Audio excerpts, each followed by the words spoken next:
Welcome back to the Yoga Chat. I'm your host, Montana. I'm your host, May. Is it feeling any easier to say it? No, it feels weird, but I'm going to say it. It'll eventually feel normal. I'm proud of you. Thank you. So, our guest today, I'm super excited to have on, per usual, the amazing and beautiful Valerie Lucas. So, Valerie has been practicing yoga for 24 years. She grew up in a small town in Massachusetts, but currently lives in St. Augustine, Florida. And a fun fact about Valerie is that she can recite the alphabet backwards in 3 to 4 seconds, which is pretty amazing. Hi, Can, Valerie. can we Hi. have you do that right now just so we Yeah. can have it on record? See, I was a little scared to let y'all know that. 'Cause I thought I'd To put put you you on on the the spot. spot. I'll do it. I'll do it. I haven't Okay, practiced it cool. in a while. All right, let me here we go. ZYXWVUTSRQPONMLKJHDFEDCBA. Boom. Boom. That is no, how Wasn't did you lying. learn to do that? What compelled So you to learn? I want to say I was in elementary school, and above the chalkboard back in the 80s when they actually had real chalkboards, there was the alphabet, like tiles like above going across the chalkboard. And I remember being bored in class and just reading them backwards until I memorized them. And then I just practiced getting faster and faster. And it's just something I've kept with me over the years. It's like my fun little party trick. That's amazing. I'm glad that was your fun fact and that you were able to share it with us because I had no idea. I feel like it has to make teaching yoga a little bit easier with your brain able to work like that. Oh my gosh. Maybe. Maybe. I don't know. I have a visual memory, so I can still picture the letters in my mind Yeah. to this day. And that was a long time ago. So I'm sure it helps. Yeah. Yeah, very cool. Your Well, parents so like went into your kindergarten conference with your teacher, and your teacher was like, "Well, she can recite the alphabet backwards, but she's not drawing in the lines yet, and she's not paying attention to anything I'm saying in class." And you know what? I still don't really color in the lines. So it's boring. yeah, exactly. So 100%. Valerie, I know Valerie because she is a senior master trainer at YogaSix, which is super cool. Valerie's been a mentor of mine for years and then um, coached me through co-facilitating the 300-hour virtually last year. So Valerie, well, first, because I don't want to forget, kind of stepping back a few steps, what is your zodiac sign? We ask everybody. Sagittarius. Ah, wait, I Through knew and that. through. Yes. I forgot. Our birthdays are like very close. Wait, you're December? Yeah. Yeah. I'm December 19th. So on the cusp of Capricorn, but very Sagittarius. Tracks. When you said that too, it reminded me there's 4 Sagittarius on the master trainer team, and there's 9 of us total. Yeah, two of us have the actual same day too, which is pretty cool. Yeah, very, very cool. All right. Uh, yeah. So what I was saying before is that Valerie's a senior master trainer at YogaSix, and her role, I'll let her talk about that more in just a second, but is basically I mean, she does everything. She takes care of a lot because roles on the master trainer team are fluid, which is great and challenging in the best way, but she takes care of all of the trainings. That's like um, her main focus. So Valerie, I know that we're kind of jumping ahead, but we like to go all over the place. So, first, will you let us know just kind of like where this role started and what it's turned into and what your kind of day-to-day responsibilities are as a senior master trainer at YogaSix? Yeah, absolutely. So I started as a master trainer in 2019. So I've been with Yoga Six since the very beginning, back in 2013. And after we were acquired by Exponential Fitness and this opportunity to train nationally came up, I joined as one of the original master trainers. And I'd say in the beginning, there were just, I want to say 4 of us, and it was a lot of traveling. So a lot of traveling around, opening up the different studios. And then during COVID, that all switched to virtual support of opening the studios and helping hire the teachers and train the teachers in our methodology. And then over the years, I'd say as we've grown and expanded, my job has kind of evolved as well. So we've brought on more master trainers, and that's when I was elevated to that senior role. And like Montana said, our roles are ever evolving. So I feel I've moved away from that individual teacher support to more of a supporting the teachers and the lead teachers and the YTT facilitators and our yoga teacher trainings are 200-hour, 300-hour, and then we've created an 80-hour sculpt program. Those have kind of become my babies, and it's part of yoga that I'm very passionate about. And now I've kind of taken them under my wing. So not only do I facilitate those programs, but I also mentor the facilitators around the country, so they can lead them locally in studio as well. So I work to continuously evolve those programs, and then just support the other studios and getting them going as well. Yeah, that's one of my favorite things about the YogaSix brand. I've said it before and I'll say it again, is that like we really do, the people in leadership roles have really created this culture of coaching and support. And I haven't experienced anything like that. You know, a lot of times you take your 200-hour and then it's just like, go teach and have fun and, you know, figure it out. And so to have like such a structured, accessible support system and support program I don't know where I would be. I really don't know where I would be in my teacher journey without all that support from you and the rest of the master trainer team. So another thing that I just thought of while you were sharing that is that this is going to air not this Friday, but next Friday. So March 22nd, which is the day that we're opening registration for the in-person 300-hour in the South Hills. Oh my gosh, Yeah. I got goosebumps. That's Yeah, incredible. it is. It's very cool. So like I said, Valerie, I co-facilitated with Valerie and Emily and Zach last year. And they all helped to coach me through facilitating an advanced teacher training. And Valerie's still going to be, I'm going to be going to her a lot with questions and needed support and all the things. So yeah, what divine timing. That is special. So if you're interested in an in-person 300-hour in Pittsburgh, reach out because even though you won't be able to work with Valerie directly, you'll work with her indirectly because I'll be working with her while I'm facilitating it. You know, and I think it also like speaks volumes to about what we're doing and our commitment to growth, because even as a master trainer, senior master trainer, we're still evolving and growing and learning new skills as well, you know, and I think that just speaks volumes for what we're doing. Yeah, that made me think too. I've graduated from the 300-hour this program in 2022, and Valerie actually participated and graduated from the program the year after me. So Valerie took this 300-hour training from Emily and Zach before she started facilitating it as well. So I think that is why the culture is so positive, because we understand that, and you guys understand that we're, like you said, we're all growing, we're all evolving. There's no finish line. There's never a point where we're going to be like, we reached it. Now we can teach everyone everything because We that know just doesn't everything exist. there is Yeah. about.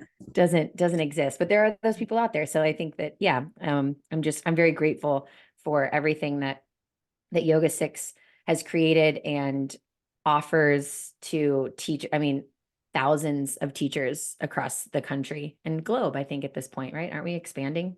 Yeah, we are, which is so exciting. Yeah, it's crazy. So transitioning a little bit, going back, will you tell us a little bit about you and your background and where you come from and what initially led you onto a yoga mat? Oh, yeah. So like they stated in the beginning, I live in Florida now. So I've been here almost 4 years. Grew up in Massachusetts, and I've lived on all four corners of the country. So after college, I moved out to San Diego and was there for the better part of about 14 years. Some time up in Seattle for grad school, and ultimately just landed here in Florida. And I have my husband and my son here, so I homeschool my son. So he's here with me now, watching watching a movie. Um, so you know, I feel like I've lived multiple lifetimes. So I worked in medicine. That was my first career in clinical research, and I left that in 2012, opened a cafe and a surf shop in San Diego, did that for a little bit, and then ultimately landed in my yoga profession. So it's interesting kind of looking back over the years and thinking how many different not only chapters, but really books there have been, of my life. Since I've been here in Florida, I was diagnosed with breast cancer right away, as pretty much as soon as I got here, and went through that again a year later. It came back, but now I'm coming up on 2 years clean, so something to celebrate there. So that's a big part of my story as well.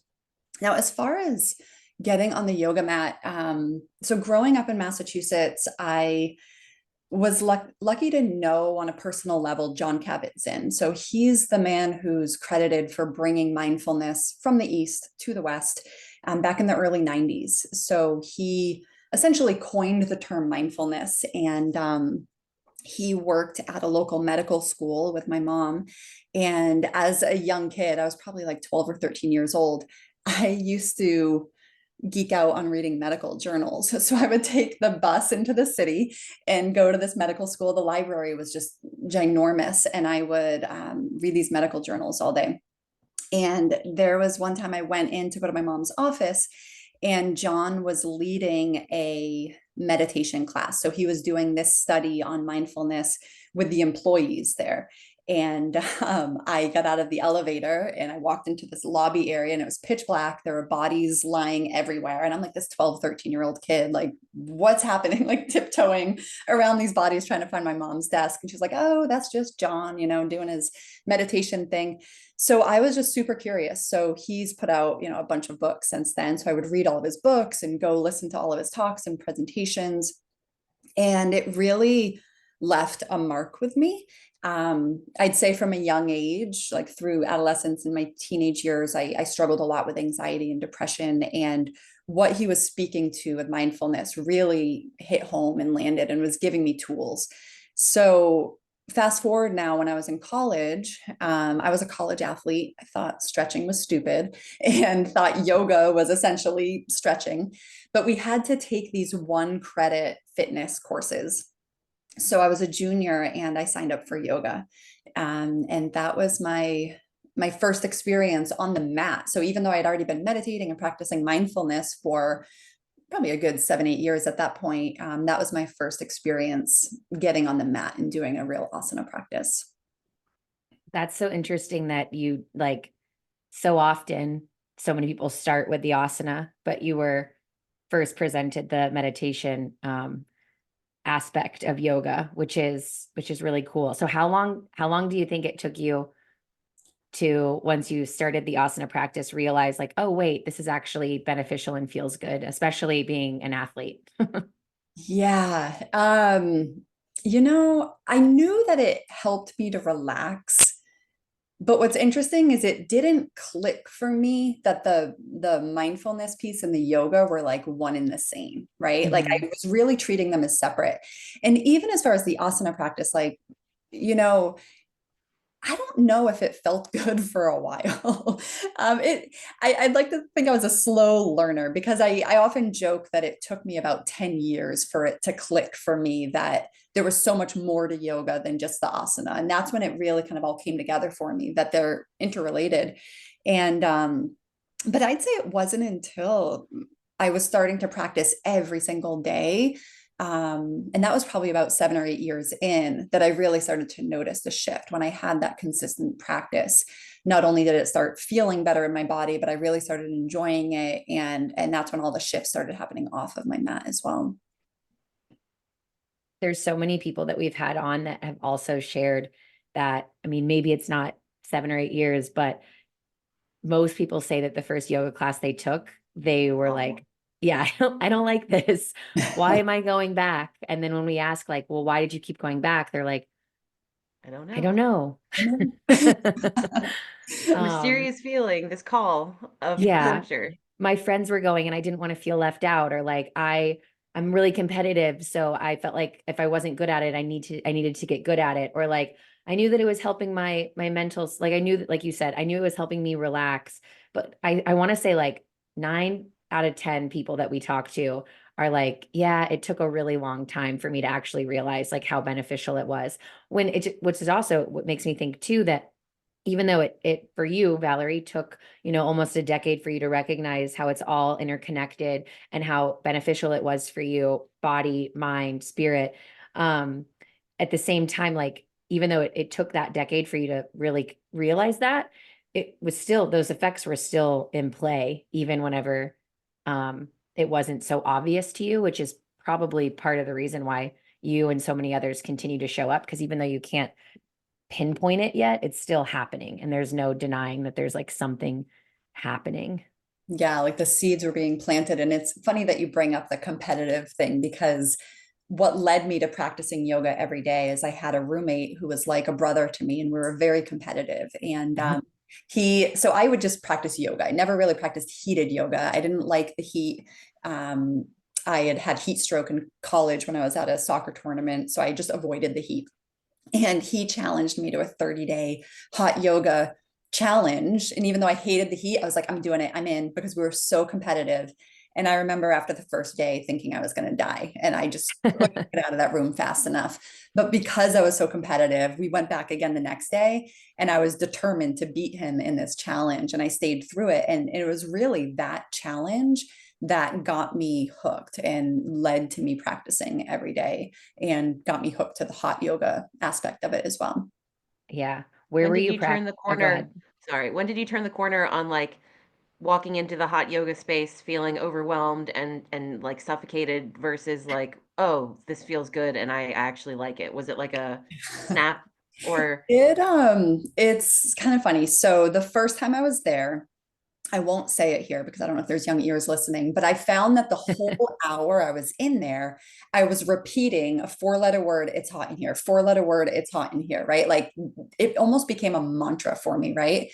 And I found that not necessarily the first day I was just going to die. I was doing everything to stay alive. The second time I was in there, that's when it was like I had this mantra of 4-letter word, it's hot in here. And I found that I left that class with a greater yoga high than I had ever experienced in my life. And I attribute it to being so focused on the moment, where my mind wasn't focused on what I was going to do later, or, anything else. It was really just so focused in the moment. And that's when it clicked of like, wow, there's actually something really powerful here to, focusing your awareness for a solid hour. So then I went back the next day and I changed my mantra to something a little bit more empowering. And then it just took off from there. Yeah. a lot of people have that where they a neighbor of mine, she lives across the street, and when YogaSix opened, we both live less than a minute away. I started teaching there, and I was like, "You got to come take yoga." And she's like, "I can't do hot yoga. I can't do it. I'm gonna die. I hate it. I hate sweating. I hate whatever." And now she's texting me on vacation, and she's like, "I can't find a hot yoga studio. I can't do yoga without heat. I can't do it." So there is that. Once you kind of wrap your head around it, it's almost like you can't go back. It does have that extra something to it that I can't really pinpoint it myself, but um, it's a different thing for sure. Yeah, absolutely. Mhm. That's great. May, you commenting on being a teacher at YogaSix, I don't know if, I mean, Valerie probably doesn't know this, but May has been with us at YogaSix South Hills since the beginning. So she did Studio Bridge with us with Christine Kick, and has just been along for the ride ever since. And now she co-facilitates the 200 with me. We're who do it together. Amazing. And hoping, fingers crossed, that I'm going to take the in-person 300 too. So we'll see how that goes. Yes. Yes. Yes. Do it, do it, do it. So speaking of trainings, when was it? How long had you been practicing, and what was it that made you start to think like, maybe I want to get certified to teach this thing? Um, so it's interesting because I started, I would say, practicing when I was in college. So about, in 2000. And my practice was on or off for years. It wasn't until I did that 30-day challenge that I really started practicing every day. And at the time, I was still working in medicine. And that was my career. In fact, I had my quote unquote dream job at the time. I didn't think I was going to be leaving that career. And what's interesting though about it is it was never like a moment of, oh, I love yoga, it would be fun to teach someday. Instead, I had always had this strong inner knowing that I was meant to teach yoga, even before I really practiced yoga, which I find so odd when I think about it. But so it was less of a, oh, I love yoga, it would be fun to teach it. Instead, it was a, wow, I'm meant to teach yoga. I better go learn more about it so I can teach it, because I knew it was part of my path. It was just a strong inner knowing. So luckily I enjoy it, and it's been fun for me teaching it. But yeah, I'd say it was a little backwards, that it was flipped for me. I've never heard that before. That's so fascinating. Where did you get your 200 hour or your first one? So my first one actually was with YogaSix. Oh, So cool. back, in the early days when we were just in San Diego. So with Kelly Turner and Katie Brower, they led my training. Um, That's so cool. And what we lead now, May, is like a version of that that's been, edited and Involved. yeah, exactly, evolved over the years. That's what a full circle. That's amazing. yeah. Um, so now what is since you are a senior master trainer and you've got, I mean, that fills up your time. I know that fills up your time, and then some. What do you still teach in a studio, regularly in a live space? I don't. We're in the process of opening a YogaSix here close by my home. So I've been helping them get started. So once they are open, I will start teaching there. But I'd say I work full time for YogaSix, right? But it's less about the teaching the classes and more about supporting the teachers. So I do miss being in studio, and it will be nice to have a home studio again. So Yeah, that's kind of where my focus now is, just getting them up and going, and then supporting their teachers as well. What's yeah. your favorite Y6 format to teach when you were Oh. teaching? See, I have this relationship with the word favorite where I use it very loosely.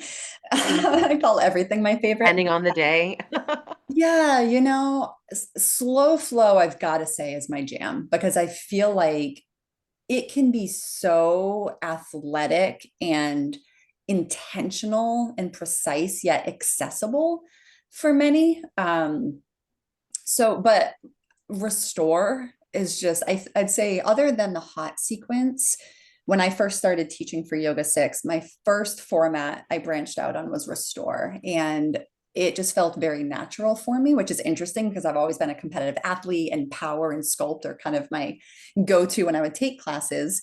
But there was something about restore, and it helped me grow as a teacher because I knew I had to adapt on the fly based on who was in front of me and what their limitations were. And so I grew exponentially from teaching that format. And I find that even though I tend to lean towards the powers and the sculpts from my athletic background, what I really need is the restore and the slow flow. So I'd say those are probably my two favorites to take. Sculpt, I love teaching because it's just a fun dance Yeah, part. really fun. Yeah. Yeah. It's like recess for yoga teachers. That's what Emily Yeah. always says. I love that. I also love the fact, kind of what you mentioned about restore. Whenever I facilitate bridge trainings and train teachers on how to teach restore, one of the things that I mention is that it's one of my favorite formats because it really does bring in all walks of life. It's going to bring in the competitive athletes that are looking to recover from all of their rigorous fitness routines. And then it's also going to bring in the people that work at a desk all day long. And this is their fitness routine. It's going to bring in the people that maybe have experienced injuries. And so, they have to be more cautious with the way that they move. And so I totally agree. Like you never know who's going to show up, and having to adapt on the fly. I don't think I recognized how beneficial and helpful it was for me as a teacher until you just mentioned it, but it's so true. Like you can come in with a plan and then it's like, no. Out the That is window. that is not what these people need today. Mhm. So since you brought it up and mentioned that it's a big part of your story, if you're open to it, can you talk a little bit about your breast cancer journey? Yeah. You know, it's interesting we're talking about yoga, right? Because I feel like one of the gifts I've gotten from yoga is I'm very in tune with my body now, right? And so we had moved to Florida in 2020, in August. And that following January of 2021, my mom was diagnosed with breast cancer. And I knew, so we had actually followed her here to Florida. That's why we moved here.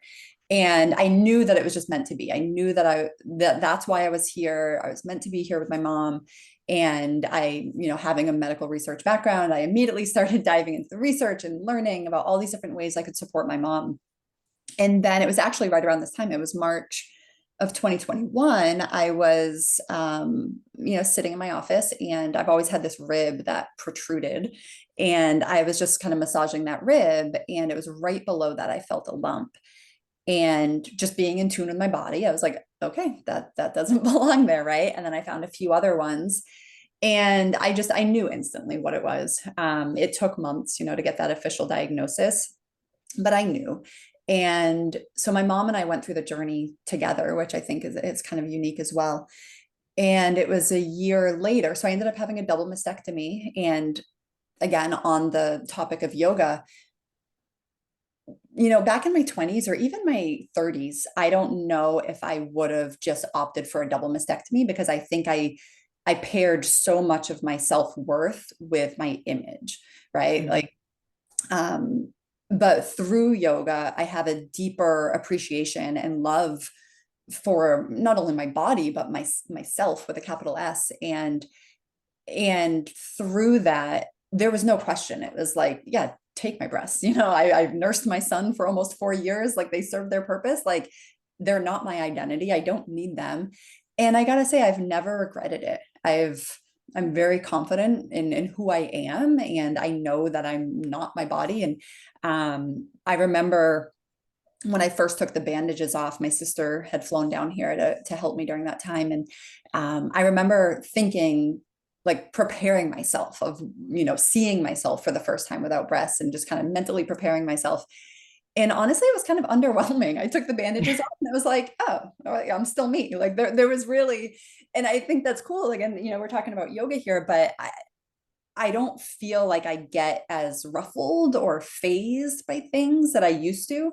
Um, so yeah, so that was really cool. And then it was almost a year after my initial diagnosis, actually exactly a year, I happened to find a lymph node in my armpit that had cancer in it.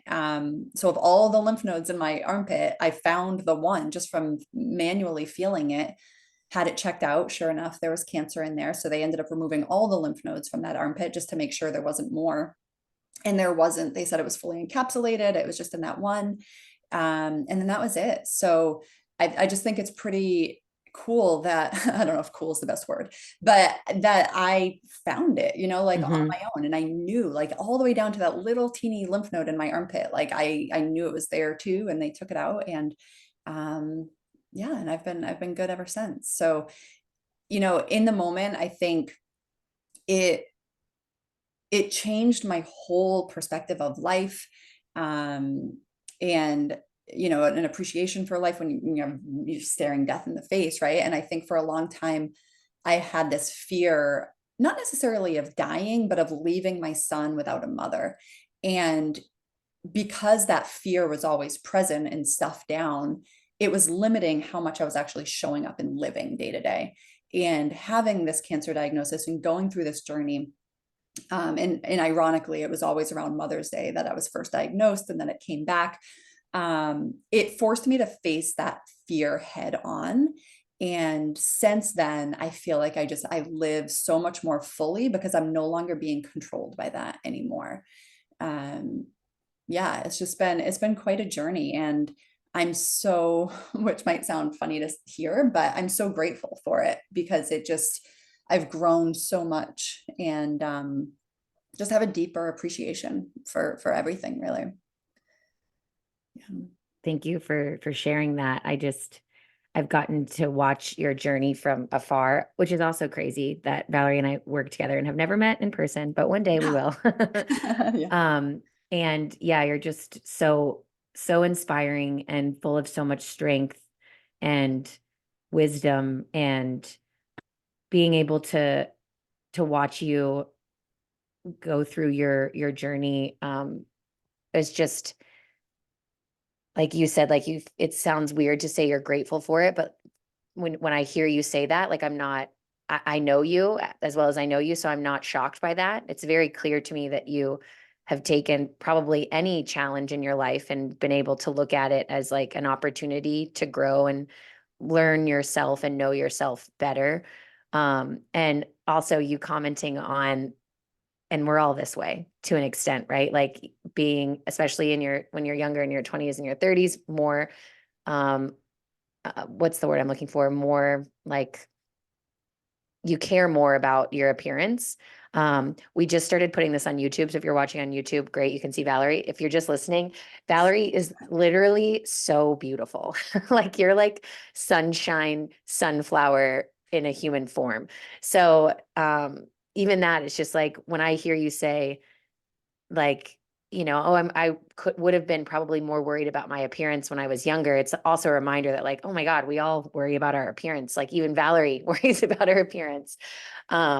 So I think another cool thing that comes to my mind is that, which is part of the reason why I asked if you were open to sharing, is that going through that journey, you mentioned that being a yoga student and having that practice gave you the ability to like not be so ruffled through or by different situations. So I think it's a perfect example of yoga off the mat, which is why most of us do yoga at all. The physical asana is fun and it's a great time to be on a mat and especially like in a room with other people, but how it affects you and benefits you off of your mat when you're in your own head and by yourself and not doing yoga at all, big bunny ears. That's like, that's the juice, like we like to say. And I love how you brought up the challenge or the obstacle as an opportunity for growth, right? Because that's something I feel like we talk about a lot in yoga, and that's not exclusive, right? Because I think it can be easy to have a little obstacle, you know, like your car breaks down and it's like, okay, you know, use my breathing, you know, and get through it. In getting diagnosed with cancer, like it's still just an obstacle, right? And I remember kind of having this conversation with myself and that exact thing of like, this is just a bigger opportunity for growth, and almost having this sense of curiosity of like, wow, like what's going to come from this, right? You know, because I love opportunities for growth, and I feel like I've had to become careful of what I wish for. Like I remember telling my mom early on when she was diagnosed of, you know, I'll be with you every step of the way. And then I was diagnosed, I'm like, should have been more specific, right? But then when I was diagnosed, it was like, all right, this is just another opportunity for growth. Like I cannot even fathom the amount of growth I'm going to get. And I having that perspective really got me through it, because rather than coming from a place of judgment or woe is me and pity party, it was never about that ever. I can genuinely say that. It was more a sense of curiosity of like, okay, what am I meant to learn from this? You know, how am I going to grow? How can I use this for the good, you know, and help other people that are going through this, you know, and everybody's cancer journey is different. And I've always tried to be very clear in that of how I experienced it isn't the same way somebody else is. You know, even my mom, we were going through it parallel and we had totally different journeys. However, I think having that strong yoga background and not just being a student, but a teacher of it, it really allowed me that opportunity to walk the walk and put into practice what I'd been teaching for so many years. That's amazing. Switching gears a little, I don't know what made me think of this after that, but I know that you don't like to play favorites, but you coach teachers, facilitators, and facilitate 200, 300, and the sculpt training, as well as like, you know, bridge training. So if you had to pick your favorite type of training, which one would it be and why? You know, they really are so different. Mhm.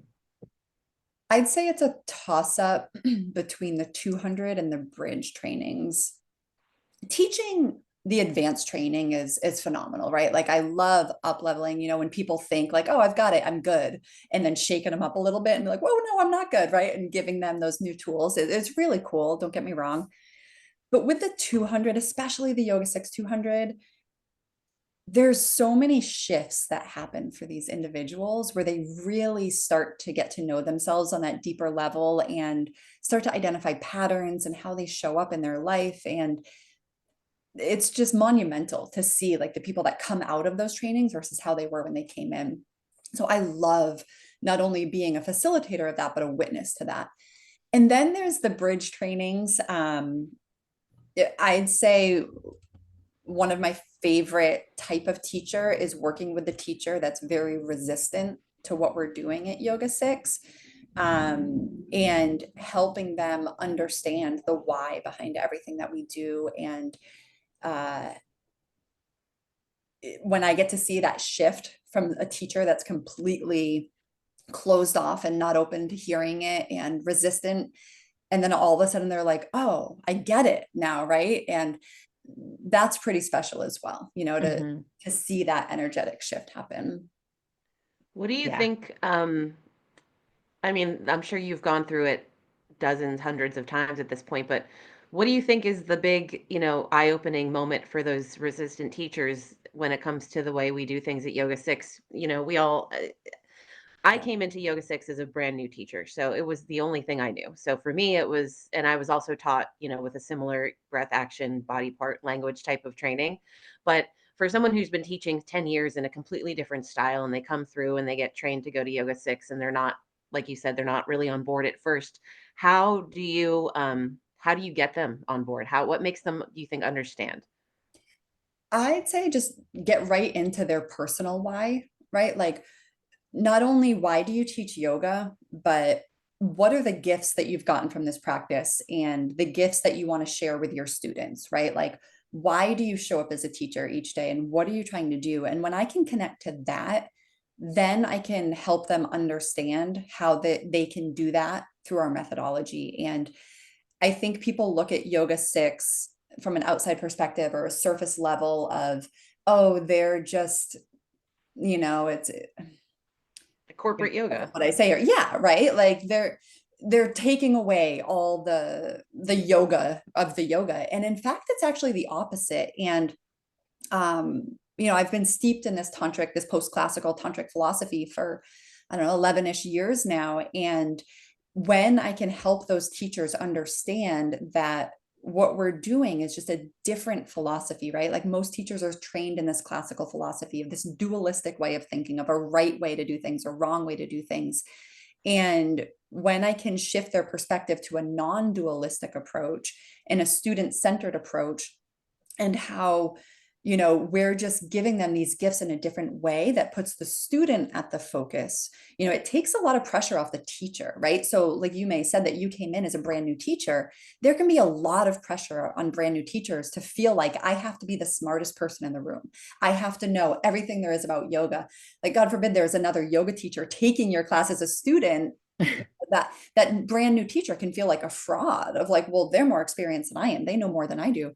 But from this perspective, this different philosophy that we teach from, it puts the student at the center of the focus, right? So yes, we still need the qualified teachers. You still need to be able to know how to hold space and create this experience for your students.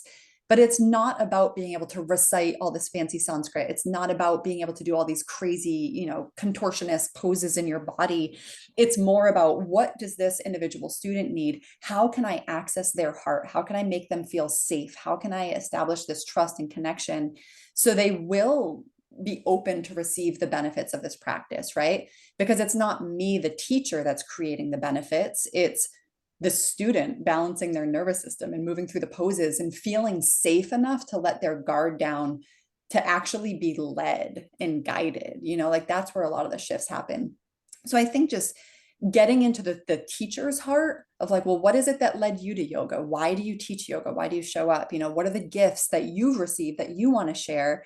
And then I take that and transfer it to how we're doing that at YogaSix. Like we're doing the same thing, really. And that tends to open their eyes a little bit more because I think yoga teachers as a whole really want to improve the lives of their students. That's why they're doing it. And they have these blinders on. They don't realize that a lot of the things that they're saying and doing are actually having the opposite effect on their students, and they're actually potentially causing harm or creating more stress for their Mhm. students. So just having that heart to heart conversation helps. Yeah, it's funny that you say, I mean, everything you just said, because every person we've talked to on this podcast so far, when they talk about their first experience with yoga or the teacher that kept them coming back or the experience that made them feel at home, not one of them mentioned the teacher was so well versed in Sanskrit. The teacher was such a beautiful, had such beautiful backbends. It was that this teacher created a space for me that made me feel safe to fuck up. This Yeah. teacher made me feel okay being the worst, quote unquote person in the room in that moment.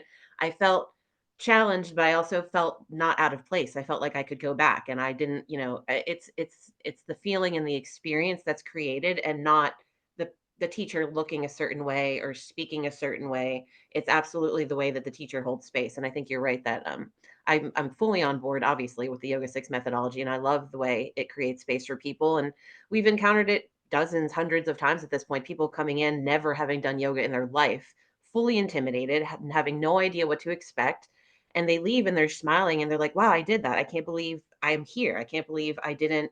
It's an experience that I don't think people expect. There It's a lot more intimidating in people's heads than when they come in and they try the way we're doing it. So I totally agree with everything you just said. Yeah, and I think you hit the nail on the head when you said when asked to describe their favorite experience, they say they felt safe. Because think Mhm. about how many people like in their day-to-day life, not even safe from like physical harm, but safe in their own experience, right? So many people are living in this sympathetic dominant state, this state of stress where they don't even feel safe with their own thoughts or their Mhm. emotions, and they're stuffing things down and not fully experiencing the full spectrum of life. And when students feel safe to show up fully as they are in a yoga class, and not be judged or not feel like they're doing it quote unquote wrong, I think that opens up the potential for so many people to start exploring, the different thoughts that they have, or make room for that energy, that emotion to release or pass through. When so many people start crying in shavasana, it's like, it's not because of me, it's because of the space and that they felt safe enough for that emotion to pass through, and I really think you hit the nail on the head there. I also find it interesting too, like you kind of mentioned YogaSix from like an outside perspective or from like a surface level. It's made sense in my head for 3 years, almost 4 years now, but to articulate it's been really challenging for me. And I think you just did a really good job of it. When I think back to the first 200 hour that I did, which was like a classical vinyasa training, um, and then I think about YogaSix, and I have people that, and I still teach at both studios. And I have people ask me like, oh, there's so much more freedom in that studio at Yoga Flow, which is what it's called, where it's a classical vinyasa training. And to an extent, like, yes, there's more freedom, again, bunny ear, because there's not like a blueprint for the structure of the class. But when it comes to, like you said, Valerie, making the student the center of it, there's actually a lot less freedom, because in the classical sense, which is not right or wrong, right? They're both just different ways. In a classical sense, it's like, this is the way that you do the pose. So while I might feel like I have more quote freedom um, in being able to like structure the class in whatever way I want, which generally I still structure it in the YogaSix way because it just makes sense. Um, there's less freedom for the student to like experience the posture and the practice in their own body in real time.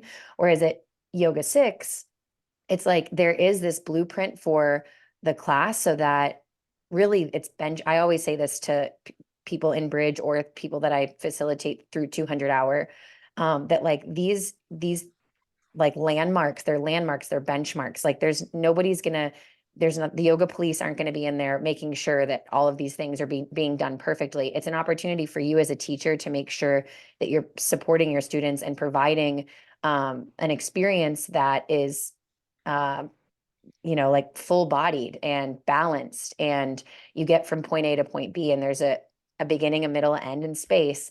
And through that, there is actually so much more freedom, because there's so many shades of gray, and there's not like, this is how you do the pose and this is the way that the pose looks. Um, and without something that Emily has said to me before, um like, what is freedom without a boundary, right? Like if you're not able to bump up against something, like how do you know where you're at, and how do you evaluate where you want to go and how you're going to get there? So I always try, anytime someone asks me like, there's like less freedom as a yoga six teacher, I'm just like, Do you have 30 minutes? Because I'd love to have this conversation with you, but I can't do it concisely. I love that you say 30 minutes too, because I'm always like, I could just talk about this stuff forever. But and two thoughts kind of came to mind when you were speaking is this idea of structure and how, you know, think of it as like the potency that's coming out the other end when there is no structure. So personally, I feel like if I'm going into a random studio, like non-YogaSix studio to sub a vinyasa class, there's so much vagueness in that. And because there's no structure, I'm like, well, what kind of vinyasa, right? Like, Mhm. there's so many different directions I can go with it. And I find that those are typically my worst classes as a teacher because there's not that edge to bump up against, like you said. But I always equate this to like a fire hose, right? If I were to take a fire hose and poke a million holes in it, so give that freedom for the water to flow in every direction, the water coming out at the end of the hose isn't going to be very powerful, right? Mhm. But when you have that solid hose for the water to flow through, it's a fire hose. It's powerful. It could like knock a person over, and I think about that with like what we're delivering. If there's no structure and boundary, it loses its potency. It loses its power because yoga is so broad and you can go Mhm. in so many different directions with it. And then the other aspect of it is, I had a teacher tell me once in a bridge training, she had come from a classical philosophical background, and she found that the way that we teach and focus more on guiding the transitions and the movement and less emphasis on the pose names, she found that actually gave her more freedom because there's so many things we do in yoga that don't have a name. And she would create her sequence, which would just be pose A, pose B, pose C, but then she would have to figure out, how to get her students there.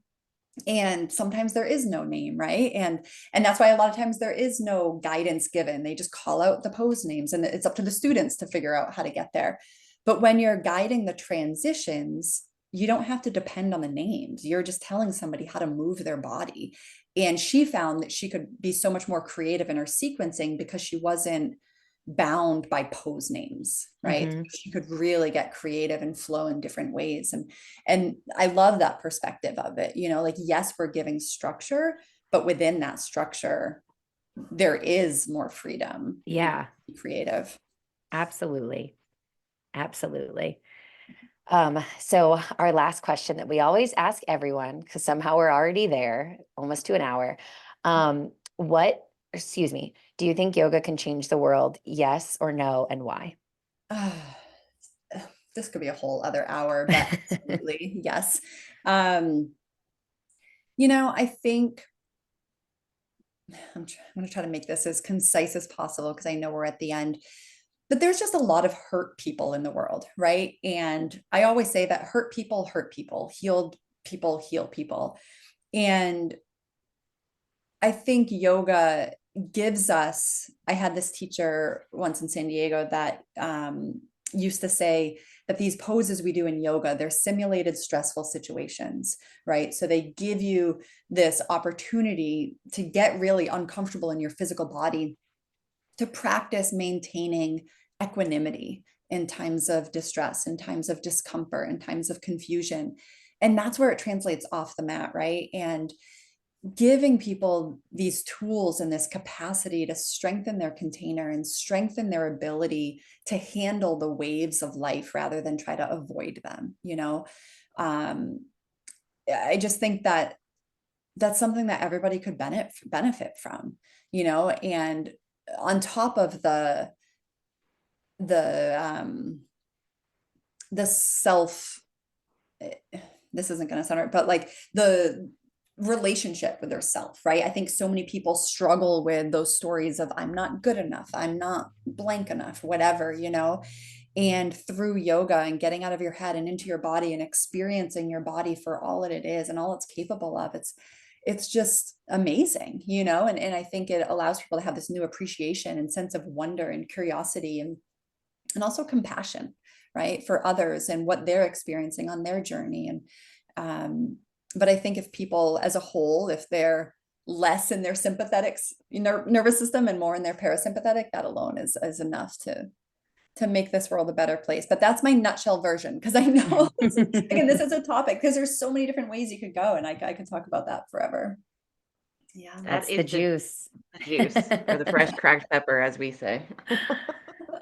Beautiful. Well, is Me and there Montana anything started else? doing this. We're like, this Yeah. actually just looks like we're cracking pepper on a On salad, but we're pasta. supposed to be squeezing juice, so we don't know. Yeah, yeah, we'll figure it out. Or we're just going to keep going like this. Actually, we're not even going to try to figure it out. But thank you so much. Is there anything else that is on your mind that you'd like to share or that you're thinking of before we officially, and I was going to say call it quits, but I don't like the sound of that, before we officially commence? So formal. One other thought, and just this last question you asked is, I think one thing that yoga taught me is that the power of the word and, right? Specifically in this post-classical tantric philosophy is, you know, life can be messy and worth living, right? Like I can be having the worst day ever, everything's going wrong, and life is still beautiful. It's still a gift. And that's something that I try to use in every aspect of my life, right? Of notice when I'm being dualistic, of either or, using the word but, right? And I tell the story a lot of my son, where we were living in one house and we moved to a new house, and one time he said, Mama, I really miss our old house, but I love our living in our new house, in our new neighborhood as well. I was like, well, it doesn't have to be one or the other. It can be both, right? Like you can miss our old house and love our new house and our new neighborhood at the same time. And I think that's something that yoga, specifically this post-classical philosophy, has taught me, of this concept of and it's that's probably the thing that's made the biggest difference in my life. So when I think about how yoga could change the world, I think getting people to create that little perception shift, it's just more expansive as a whole, more empowering. Yeah. It's so simple, but it's like, so I needed to hear that. I needed the reminder. It's so Two things can simple. be true at the same time. Yeah. Ah, Yeah. They're two things are most of the time always true at the same time. Mhm, exactly. Uh, all right. Well, thank you so much, Valerie. I'm so happy that we got to do this. I can't wait to share this with all of the people, all of our listeners, and beyond that. So I hope you have a lovely week. And I'm happy that May and Val, you guys got to meet. It was So so nice meeting you. Thank you. yes, thank you for yeah. sharing everything and sharing your light and coaching me and mentoring me. I'm forever, ever, forever, forever, forever, forever grateful for it. So just the beginning. Yes, absolutely. Thank you both, ladies. This was fun. All right. Talk to you soon. All right, bye. Bye.